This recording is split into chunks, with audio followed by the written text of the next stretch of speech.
jangan.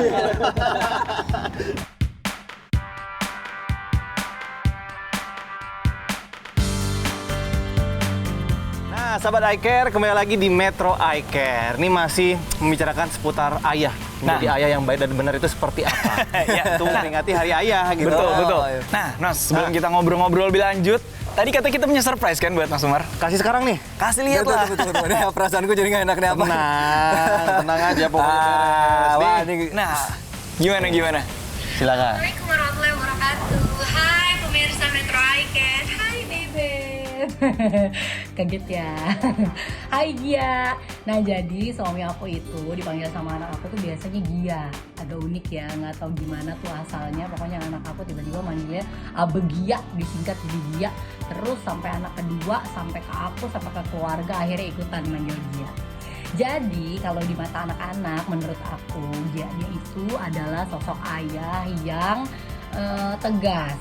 Ayah yang tegas, yang agak rewel dan bawel kalau ngelihat anaknya tuh ngeberantakin rumah. Sama istrinya juga sering ngeberantakin rumah. Terus udah gitu, dia adalah sosok ayah yang lucu buat anak-anaknya. Walaupun di luaran orang taunya kan kayaknya introvert atau pendiam nih, serius. Tapi kalau udah ngumpul bareng sama anak-anak, dia sukses banget tuh, suka bikin anak-anak ketawa sampai cekikikan ya, entah joget-joget lucu lah, kasih mimik muka yang lucu gitu. Menurut Babang sama Ade, Gia itu orangnya lucu banget. Kalau Kak Gia itu sering ngelawak dan joget-joget aneh kayak gini. Jadi seru banget main sama Gia. Ade sama Gia sering main gulat sama beranteman barengan ya, Dek. Seru banget ya Dek mainnya. Kalau bisa main lagi ya Dek, seru banget. Juga kadang-kadang Babang sama Ade tuh main game bareng Gia. Gia itu jago banget. Babang nggak bisa kalahin Gia. Semoga Gia makin sayang sama Babang dan Ade. Gia semakin sukses dan panjang umur biar bisa main sama Babang Ade pas udah besar. Amin. Gimana? Tapi nggak bisa ngomong gua. Gimana? Kaget. Itu kapan ya mereka bikin? Ini kurang lebih 5 tahun yang lalu. Pastinya surprise lah gitu. Surprise, kaget. Dipanggilnya Beb sama bini gua. istrinya, sama anak-anaknya dipanggilnya Gia. Oh iya, Gia. Gitu. Ditambah lagi Babang sama Aim lucu banget. Sekarang emang lagi cerewetnya Aim ya. Udah nggak keriting rambutnya loh. Iya kan? Si Ade. Kalau ngomongin anak-anak, tentunya kan kita sangat memperhatikan tumbuh kembang si anak nih ya. Ada nggak sih efeknya kalau seorang bapak ini jarang ada di rumah? Nah, untuk jawaban yang tepat, gue sudah janjian sama teman gue juga. Dia seorang health mental activist dan juga founder dari sehatmental.id. Mana Nos, temennya? Nah, Ini makin seru kan harusnya ngobrol nih. pasti dong. Nih udah. Oh, udah datang Mas Ade. Halo, Binarko. Mas Ade Binarko. Halo Mas. Sehat, Mas? Salam kenal. Sehat semua. Siap, alhamdulillah. Sehat. Biar tambah sehat lagi makanya ngobrol sama Mas Ade. Iya. Ya. Ini karena udah ada Mas Ade Binarko selaku aktivis kesehatan mental. Karena kan anak-anak juga kesehatan mentalnya penting. Nah, Umar silakan deh langsung tanya-tanya sama Mas Ade nih. Mas Ade, gini nih, aku mau nanya nih, seberapa penting kehadiran seorang ayah di rumah nih untuk anak-anak?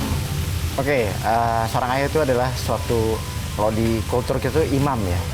Imam, panutan, dan nggak hanya datang ataupun pulang kantor atau pulang kerja, perhatian, terusnya waktu untuk bicara dan lain sebagainya, seperti ngajak jalan-jalan itu penting. Jadi nggak boleh sembarang ada di rumah tapi cuman ada doang tapi nggak ada komunikasi sama anak, percuma sama aja bohong ya. Ya, hadir, komunikasi, terusnya ajak main, kasih mereka kesempatan untuk kita dengarkan, karena anak suka lupa untuk dengerin nih. Bener, bener. Terkesan nggak penting ya, padahal harus didengerin sebenarnya. Benar, harus didengerin dan kita ajak komunikasi, kita edukasinya tetap jalan.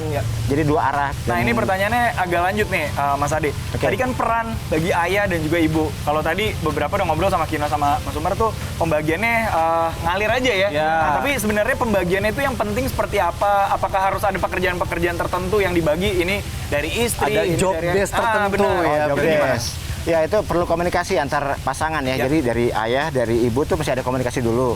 Dan setelah itu mereka akan berbagi job desk untuk keluarganya sendiri. Di samping dia punya kerjaan di luar ya. Tetap aja anak adalah prioritas dan kita juga mesti time manajemennya juga mesti benar tuh. Kadang-kadang suka dilupain tuh. Nah Umar, seperti yang tadi sudah disampaikan sama Mas Ade nih, bahwa seorang suami juga harus bisa menjadi seorang imam, panutan juga, idola juga. Nah, tapi kan pasti nggak semudah itu, ya kan? Ada tantangan-tantangan tersendiri. Menurut lo sendiri nih Umar, apa tantangannya untuk menjadi panutan atau sosok yang apa ya? Perlu dicontoh, diikuti oleh anggota keluarga. Gini, sebenarnya kadang-kadang kita tuh suka nggak tegaan sama anak. Kayak misalkan gini, istri ngasih anak itu makan mie itu seminggu sekali, misalkan hari Sabtu, gitu. Kalian boleh makan mie nih, ya hari Sabtu ya. Tapi tiba-tiba kan, gue lagi pengen nih ramen hari Senin gitu kan. Terus gue ngeliat, wah anak gue ngiler, gitu. Itu otomatis gue jadi gue kasih apa enggak nih ya? Gue kasih apa enggak nih? Ntar dikasih mamanya marah dan peraturannya hancur gitu. Itu sebenarnya kendalanya di situ, teganya itu gitu. Jadi kadang-kadang kita harus tega untuk kebaikan mereka. Betul. Dan juga konsisten sama ini perjanjian, misalnya ada komunikasi sama istri, betul ya Mas ya? Kalau udah janjian ya jangan dilanggar, apalagi di depan anak. Iya, betul. Nah, tapi ini berhubungan juga nih pertanyaannya nih. Soalnya kalau misalkan kita ngomongin disiplin, seorang ayah kan terkenal ya sosok yang mendisiplinkan keluarga dalam aturan gitu ya. Tegas gitu, menegaskan sesuatu. Nah, tetapi kalau misalkan ada kata-kata sampai jangan ini, jangan itu, nggak boleh ini, nggak boleh itu. Menurut Mas Adi gimana? Itu boleh nggak sih? Disarankan nggak sih kayak gitu? Ya. Coba pelajari anak kita tipikalnya seperti apa. Nah, itu lebih... tergantung juga ya. Berarti harus dilihat dari karakter si anak kita juga ya. Betul. Itu lebih titik sentuhnya dia di mana sih? Nah, misalnya dia gampang ngambekan gitu. Kita caranya gimana untuk dia nggak selalu ngambekan. Mungkin dengan cara yang persuasif, ada yang harus dikerasin.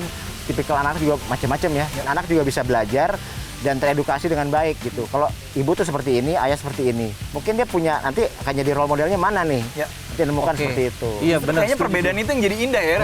Betul. Memang pola asuh setiap orang tua, cara didik setiap orang tua beda-beda. Tadi benar kata Mas Ade, harus dilihat dari karakter si anak ini sendiri. Ada yang misalnya nggak bisa dikasih pelan nih, harus dikasih keras. Jujur aja orang tua, gue dulu keras. Tapi kalau dulu nggak keras, mungkin gue nggak jadi orang sekarang. Betul. Kita ngobrol lebih lanjut dan sahabat iCare pasti masih penasaran juga. Jangan kemana-mana, tetap di Metro iCare.